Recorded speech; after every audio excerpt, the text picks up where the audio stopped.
सतयुग, त्रेता युग, द्वापर युग और कलयुग। इन चारों युगों की ओर देखा जाए तो धर्म का ह्रास क्रमशः होता है। सतयुग में धर्म के चारों चरण रहते हैं, त्रेता युग में धर्म के 3 चरण रहते हैं, द्वापर युग में धर्म के 2 चरण रहते हैं और कलयुग में धर्म का 1 चरण रहता है। जब युग की मर्यादा से अधिक धर्म का ह्रास होता है, अभी नहीं है, पीछे के युगों से उनमें तो 3 चरण, 2 चरण, 4 चरण, वहां भी ऐसा पाया गया।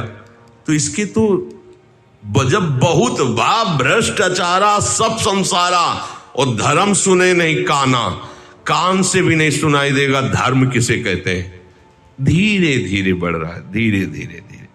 अभी तो घुटनों के बल भी चलना नहीं आया कलयुग को। बच्चा है एकदम, 4,32,000 में भी 5-6 हजार। अभी तो आने दो, थोड़ा खड़े होने दो उसको अपने, और जब जवानी में आएगा ये भ्रष्टाचारा सब संसारा, धर्म सुने नहीं काना। धर्म की जब इस तरह से हानि होती, कहीं भी कोई नाम कीर्तन नहीं कर सकता होगा। जैसे आप वर्णाश्रम धर्म की व्याख्या नहीं कर सकते, अब आगे ये ऐसा आएगा कि आप राम कृष्ण नहीं बोल सकते, गीता भागवत आप उपदेश नहीं कर सकते, नहीं आएगा समझ। जैसे 30-35 वर्ष पहले कोई कहता कि वर्णाश्रम धर्म की चर्चा नहीं कर सकते, तो कैसी बात करते हो, ये तो भगवान की बनाई हुई मर्यादा है। चातुर्वर्णम मया सृष्टा गुण कर्म विभागसा, नहीं कर सकते। क्यों?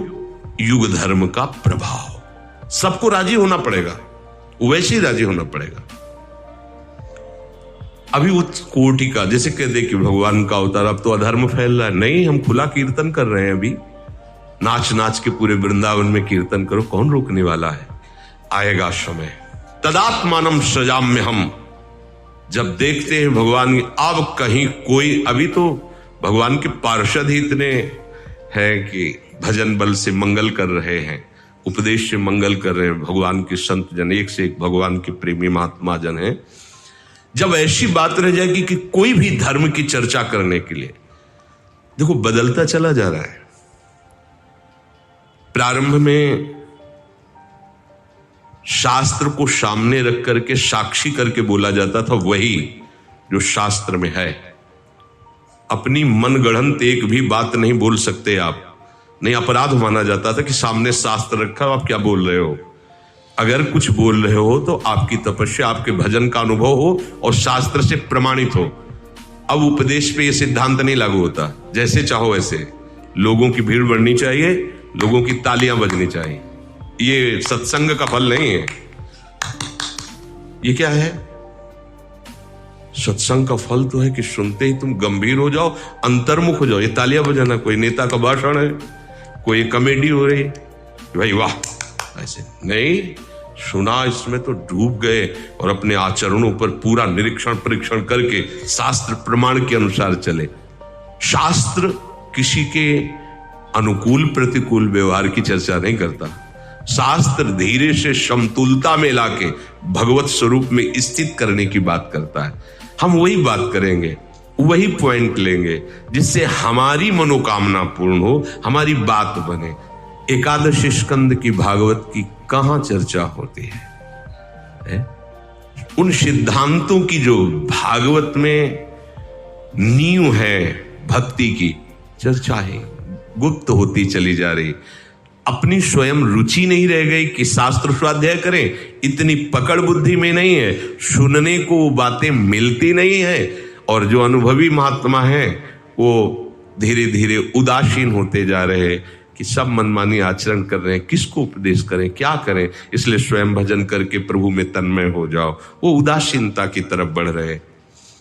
धीरे धीरे कलिकाल का प्रभाव बढ़ेगा, वो सूत्र बोले जाएंगे जिससे हमारी बात बने। भाई दान से ऐसा वैसा, क्योंकि हमारी बात उसी से बननी है भाई ऐसा। लेकिन उसका राग छोड़ करके प्रभु के अनुराग में वो सब धीरे धीरे भजन शैलियां, धीरे धीरे शास्त्र सिद्धांत गुप्त होते चले जाएंगे। देखो कलयुग ने उनकी बुद्धि में भी भ्रम पैदा कर दिया।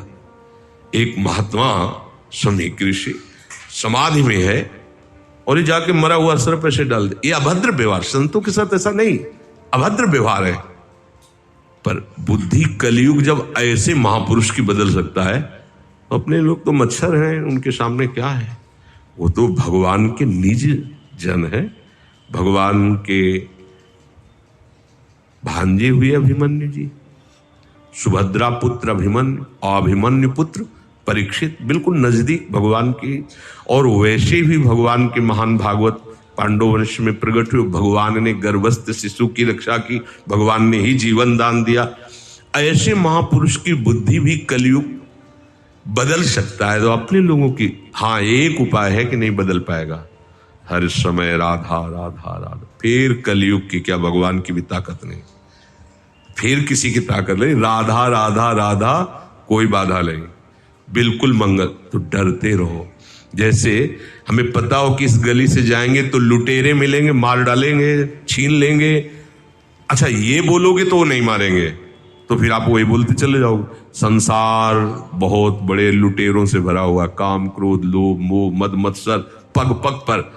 अगर राधा राधा बोलोगे तो कोई बाधा नहीं रहेगी, बस इसे पकड़े रहना, उठते बैठते चलते फिरते राधा राधा राधा राधा। अगर भगवद स्मरण चल रहा है, यश स्मरण मात्रेण जन्म संसार बंधनात् विमुच्यते नमस्तस्मै विष्णुवे प्रभु विष्णुवे। भगवान का स्मरण चल रहा है तो कभी भी कोई भी हमें हमारे मार्ग से भ्रमित नहीं कर सकता। स्मरण छूटा हानि हो गई, इसलिए नाम जप करते रहो। ऐसे लोगों के पास बैठो मत जो आपका भजन छुड़वा दें, प्रपंच की बातें करें, निंदा स्तुति करें। यहाँ न कोई निंदा का पात्र है न कोई स्तुति का पात्र है, बात समझ लीजिए। यहाँ एक भगवान का ही खेल चल रहा है। कहीं त्रिगुणात्मिका माया के द्वारा ग्रसित बुद्धि से सब खेल हो रहे हैं, तो कहीं त्रिगुणातीत भाव में। अब अपने काहे को किसी की निंदा स्तुति करे। अरे भगवान का बगीचा है, कहीं बम्बूल का पेड़ कहीं आम का पेड़ है, तुम्हें जिसके नीचे बैठना छाया में बैठ जाओ, निंदा स्तुति काहे कर रहे हो। वो तो भगवान का ही तो बगीचा है संसार। तीनों गुण सतोगुण रजोगुण तमोगुण, कहीं तमोगुणी लीला हो रही, कहीं रजोगुणी कहीं सतोगुणी। ना किसी की प्रशंसा करनी, ना किसी की निंदा करनी। ना यहाँ कोई बुरा है, ना यहाँ कोई भला है, ना यहाँ कुछ सत है, ना यहाँ कुछ असत है। सच्ची बात समझो, एकमात्र वासुदेव, एकमात्र प्रभु है। ये सत्य अपने लक्ष्य में रखो। किसी की निंदा स्तुति न सुनो न करो, ये बड़ी हानि की बात है। तात सुनहु माया कृत गुण दोष अनेक, गुणया उभय न देखी देखी सो। निरंतर नाम काम बना लो, निकल चलो इस संसार की ज्वाला से। बस राधा राधा राधा राधा।